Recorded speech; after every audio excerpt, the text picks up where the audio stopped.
Hello, and welcome back to the Misty Morrison podcast. I'm your host, Misty Morrison, and I didn't even look. This is episode 74 of Was I in the Wrong? Here on the Misty Morrison podcast, we love to read or listen. We love to give advice or help people look back on their situations with a 2020 vision to see how they could have handled the situations more gracefully. Before we get into our stories for the day, our usual housekeeping, whether you are new or returning, please remember to engage with content to help the channel grow. Every bit of engagement can help build the dream. We are going on almost a year and a half now, and it's going okay. This is still my happy time. I record and I come out feeling refreshed. So engagement online is free. If you are listening on podcast, please leave a 5-star review if you liked it. If you are on YouTube or anywhere else on socials, please give it a like, a heart, a thumbs up. Share it with a friend if you liked it. Leave a comment with your thoughts on stories down below. I do read all the comments.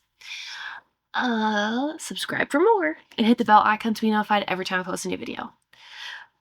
Oh, I'm rusty. It's been a while. I guess, well, did I record last week?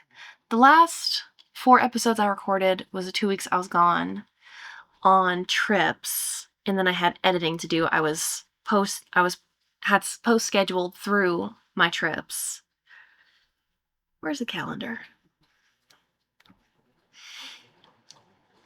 Yeah, the last time I recorded was in May, and I didn't record at all last week.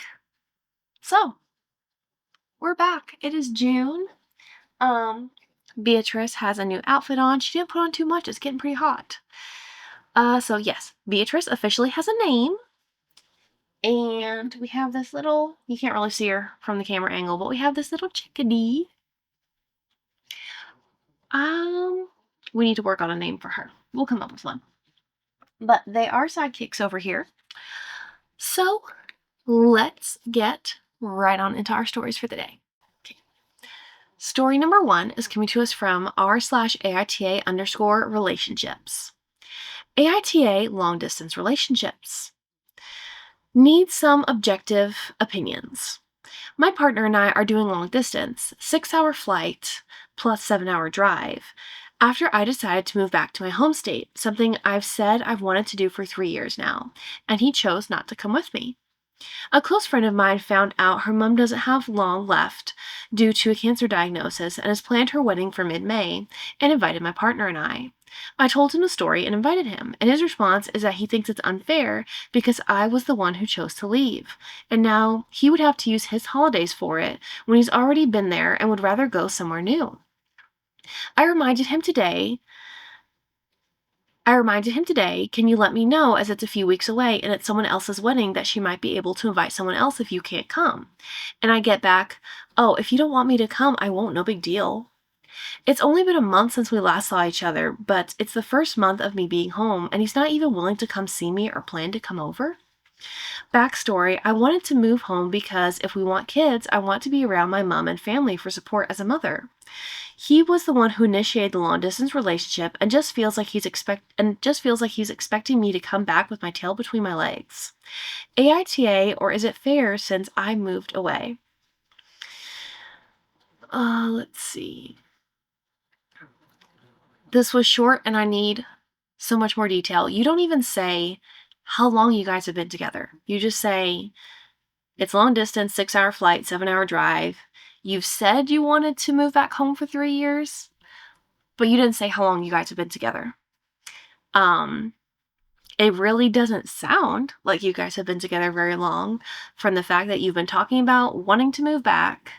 He made no plans to come with you, and you left. This really doesn't sound like a relationship, because in relationships there's compromise. There's not just you go do your thing and I go do my thing. Because this doesn't sound like it's working. Like this isn't even just for a visit. You have an event, a friend's wedding that's important to you that he goes to, and he's already being passive aggressive. You just asked for a decision and if you don't want me to come, I won't. That's not an appropriate response. I don't like any of this. Um, I'm gonna call this one a mess. I don't necessarily think you're wrong, but I think this one is just messy. I feel like you guys really needed to discuss before you left it doesn't sound like you discussed what long distance was going to look like as far as, because I mean, a 6 hour flight is long. Flights are expensive. Did you discuss how often are we going to see each other in person? Are we going to take turns going back and forth? Do we meet in the middle? It doesn't sound like that was discussed. It just sounds like you said, I want to go home so I can be close to my family for support when I eventually have kids. You don't even say that you guys said you wanted kids together. I can't tell where you were in your relationship before you left, but based on the way everyone's acting now, it doesn't sound like a well-established relationship. I say from his behavior, I mean, you say he initiated a long-distance relationship, but do you just say that because he chose not to come? Because I feel like when you're saying long term, this is where I want to live for X, Y, and Z reasons, if he doesn't also want that long term to live in that place with you, then it's an impasse. If you are dead set that you're going to live close to your family and he's not willing to move there, if you haven't even discussed him moving in 6 months or a year, it just sounds like you moved away and you guys are done. So I don't think anyone's wrong, but I think you guys should be done. So this one's a mess. Good luck, but I say, I mean, it sounds like it's already ended, really. Story number 2 is coming to us from r/AITA weddings. And it says, friend wants to elope, but have a batch, a shower, and 3 days of parties afterward. AITA. And it is reposted from r/eloping. Friend wants to elope, but have a batch, a shower, and 3 days of parties afterward. AITA. She's been my friend since childhood. I sense she wants a big wedding, but the couple is paying for it themselves, so they decided to elope. I have no issue with that. However, my friend, the bride, still wants a bachelorette, a bridal shower, and 2 days of parties after the elopement, a cocktail hour, and a send-off the next day, with hair and makeup. Me and some of her other friends feel like we're being asked to plan and pay for bridesmaids' roles, but we are not going to be at the ceremony because they want to elope. I don't care about this as much, but my other friend is basically refusing to play along anymore. All the parties are kind of meaningless unless you are invited to the special moment.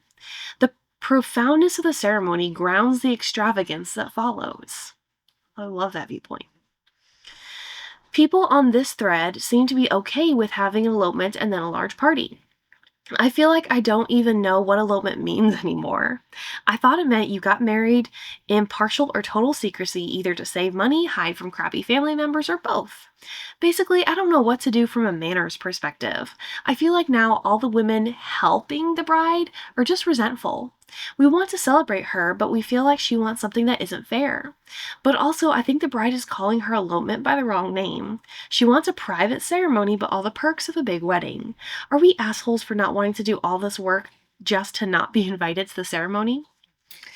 Ooh, no, I don't think you're wrong.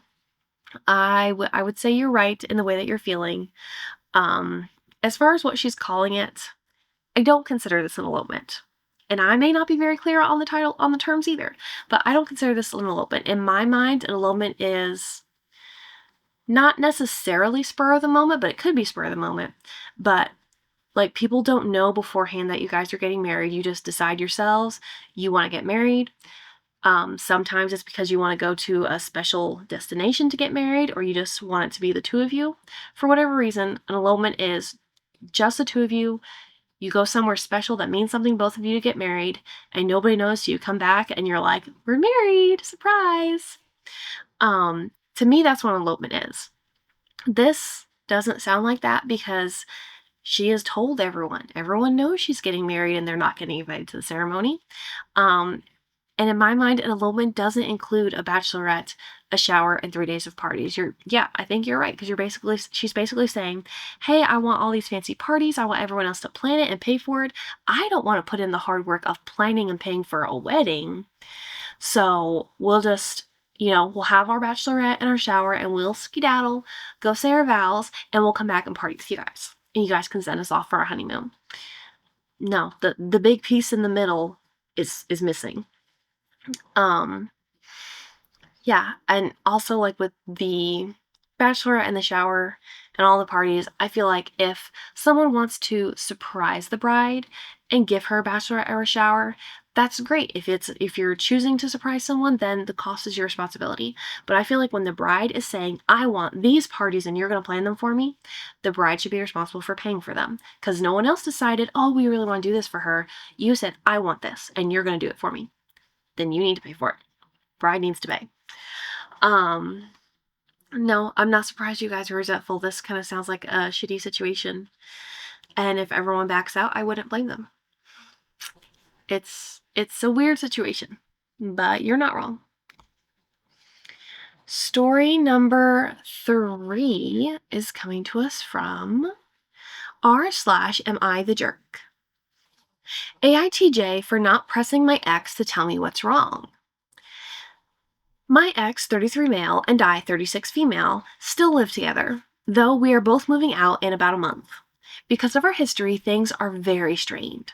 I've intentionally created distance between us out of self-preservation and past hurt. I'm essentially done with the emotional labor of the relationship. Tonight, after I finished putting the kids to bed and gathering laundry, I noticed him on the couch looking very depressed. I asked him what was wrong, and he just said, nothing. In the past, I would have chased him down and kept pressing until he opened up. This time, I didn't. I feel like it isn't my job anymore. If he wanted to talk, he had the opportunity when I asked. However, I have a strong feeling his grandfather may have just passed away. He has been on his deathbed for a while. Part of me feels like I should keep pressing so I can be there for him during a loss, but the other part of me knows that if I soften now, I will just end up falling back into the same cycle where he treats me poorly again in a week. AITJ for just accepting his nothing and going about my night instead of pushing him to open up? No. Regardless of whether or not you guys were broken up or not, if you were still together, I would still say accept his nothing and go on. I think you're right, because he's an adult, and if he wants to talk about it, you gave him the opportunity. You asked what was wrong, he could have opened up. He chose not to. That's on him. If he later decides that he's ready to talk about it or he wants to, he could have even said in the moment, I don't want to talk about it right now. And then that kind of left an opening for later. But he didn't say that. He could have if he wanted to. And if he decides he needs to talk to you about it, then it's on him to come to you later and say, hey, can we talk? Something's really bothering me. He can do that. I think you're right. I think he is looking for you to soften like you have every time in the past, so he can get you back. Props to you for staying strong, for not falling back into that cycle. You just got to hold out for one more month until you guys are on your separate ways. No, I think you did the right thing. Story number 4 is coming to us from r/am I overreacting? Am I overreacting? Mother offers, then retracts offer of a lift. Pretend she never even offered. This one is tagged family and in-laws. So, to preface, my mother has a degenerative illness, and her husband, not my father, is her carer. We are meeting this week for my birthday to have lunch. Initially, I said to my mother that myself and my baby and partner might be 5 to 10 minutes late due to bus times. She then said we could get her husband to give us a lift. I expressed that with the other people she's bringing, I didn't think there would be room for us in the car, and the bus was fine, but we'd be a bit late. She then said her husband could drop everyone off at the venue, then come and get us. I said I'd discuss it with my partner. Got back to her and said a lift will be good. She then says, there won't be room for you with the other people we have in the car. I expressed, it's fine, we'll just be a bit late, and then I only asked because she had offered to drop people off and come get us. She replies as though that never happened, and I even link the previous messages from her saying they could do that to make my point. She then says, why don't we get a taxi? Express a taxi is saying it'll be 20 to 30 euros. The bus is fine. We will just be late. I only asked for a lift because she'd offered. She then says, just get the bus and we'll give you money for a taxi back. I hate to say no to any of my children. I know it's a minor issue. I don't want money for a taxi. I literally only asked for a lift because she offered. What I hate is that she basically presents as though she never even offered, and I repeatedly said I was happy to get the bus. My concern is that my family are notoriously late for everything. I think that they will end up being late for this, and because I already know we're going to run a bit late, we might lose our booking. Oh. It's an hour and 15-minute bus journey for us with an infant, so I'm not keen to be insanely early and have to hang out with the baby. If my family could be relief relied upon, it says relief, but she meant relied. Could be relied upon to be early, it would be fine. But I know I'm just pissed off and annoyed with my mother's response and this sort of weird pretense that she didn't offer a lift in the first place. I know that what it'll be is that she hadn't actually asked her husband first because he'd be the one to actually pick us up and do the driving. So she never asked him before she offered, and he's probably now said no, so she's just pretending. In all honesty, stuff like this just makes me want to cancel. I just feel annoyed now, and this isn't like a one-off thing. She does things like this all the time. I feel like knowing her and knowing she does things like this all the time, you never even should have come back and said, yeah, we'll take the lift. Because I feel like you already knew where it was going. Despite her offering repeatedly, you could have just said, no, really, it's fine. We don't want to be an inconvenience. We'll take the bus. She offers again, no, seriously, we're happy to take the bus. We'll meet you guys there. The issue is where in a separate conversation, you came back and said, oh yeah, we'll take that ride. And even though you have proof that she did offer, in her mind, it doesn't matter. You probably are right that she offered without talking to her husband first and he said no. But you knew this was going to happen. You already knew. You're not overreacting. Like it sounds like you've put up with this type of behavior for a long time, and everyone has that line they get to where they finally realize, I'm not important to you. You are not prioritizing me the way that I have prioritized you, and I'm done playing second fiddle. I wouldn't blame you if you canceled, especially because it's over an hour bus ride with an infant. That feels like a lot. And if everyone is meeting up for your birthday, unless this is the location that you picked, if everyone's meeting up for your birthday, why couldn't it be closer to you? Just a thought. Story number... I've been forgetting my clicker because it's been so long, but I think this is going to be story number 5. Story number 5 is coming to us from r/AIO. AIO for cutting off both my aunts after they told my entire family about my abortion. I, 24 female, went through a really serious and emotional situation last year and chose to confide in my 2 aunts because I trusted them. I specifically told both of them that I was telling them in secret and that I did not want anyone else in the family knowing. I was already struggling emotionally and just needed support from people I thought were safe to talk to. I thought it was a safe place because they were always the ones I turned to talk to. The situation was basically that I had an abortion. It was an extremely personal decision and not something I was ready to discuss publicly with my family at all. And I was never planning on telling anyone else about it. Well, within days, multiple family members suddenly knew. My mom came to me crying and asking me about it. My mom is very religious, so I was never planning on telling her. Apparently, they told my grandma, their mom, who then told other people, like my mom. At this point, it feels like almost my whole family knows something I begged them to keep private. I was super duper angry because I tell them something in private and they go on and tell everyone else.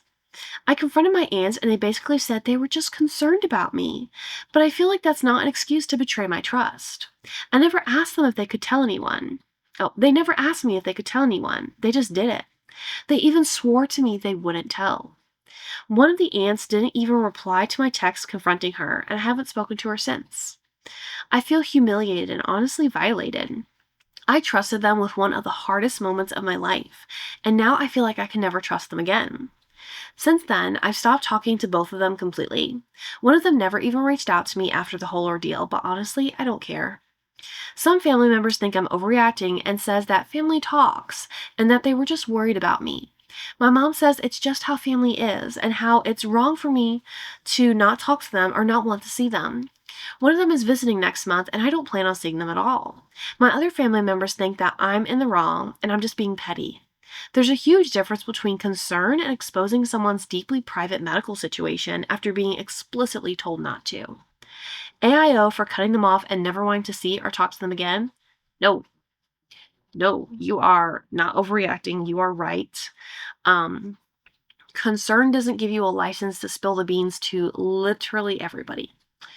Um, that's the worst part when you ask someone to keep something private and they say they will, and then they turn right around and talk. Honestly, personally, like, I'm sorry you're going through this situation, but even though you said you've gone to them to talk before, knowing that you didn't want to tell anyone else, knowing that you didn't want your mom or anyone else in your family to know, you never ever should have told anyone in your family, no matter how much you trusted that person. Like, this was something to tell a best friend that doesn't know your family or a therapist, because you could have talked about it, got it off your chest, and your secret would have been safe with a therapist. I mean, you can't undo it now. Like, you told them you trusted them. They did betray your trust. You're right. You can never trust them again. Yeah, that's a really hard situation to be in, but I think you're completely right for cutting them off and saying, I don't want to see these people anymore. I trusted them. I laid my heart out for them, something that was so vulnerable and emotional, and they turned around and stabbed you in the back. That's what happened. And saying, oh, we were concerned. Telling everyone else in the family didn't fix anything. It didn't help you. If anything, it made the situation worse because you didn't want to talk about it with all of them. So no, you're right. Yeah, that sucks. Let's see if we can end this one on a palate cleanser. Story number 6 is coming to us from r/random acts of kindness. Karma returned to me at an airport by a shuttle bus driver. So in the last post, I helped travelers retrieve their left-behind carry-on and helped a senior traveler lady with navigation advice. This time I returned from my flight and got on a shuttle bus with my luggage to a large airport parking lot where I parked my car. I walked off the shuttle bus without my suitcase. Then I started walking toward my car. Then I realized, where's my luggage? Then I remembered it was on the shuttle bus driving away. I ran toward the bus waving like a crazy person. A woman traveler told me I could go to the bus pickup station and call for the bus. Then, while I was standing out in the parking lot, another shuttle bus driver pulled up toward me, opened the doors, and asked, "What's up?" I said, "I left my luggage on the shuttle bus in front of us driving away." The shuttle bus driver told I was with called the shuttle bus driver in front of us with my luggage, requesting them to stop. Then the shuttle bus driver drove me up to the stopped shuttle bus driver ahead of us. I ran off that shuttle bus, thanking the driver, then ran onto the next shuttle bus, retrieved the luggage, and walked off the shuttle bus, thanking the driver. This time, I was the person receiving kindness. We can't all be the helper. We all need helped. Thank you, shuttle bus drivers and traveler lady. Very, very kind. Very nice. Okay, that is 6 stories for this week's episode of... I almost said the wrong one. That was 6 episodes for this week's story of Was I in the Wrong? Thank you so much for being here for another episode of the Misty Morrison podcast. I am glad to be back. Remember, start each day with a grateful heart. Kindness changes everything. And I'll see you guys next time. Bye.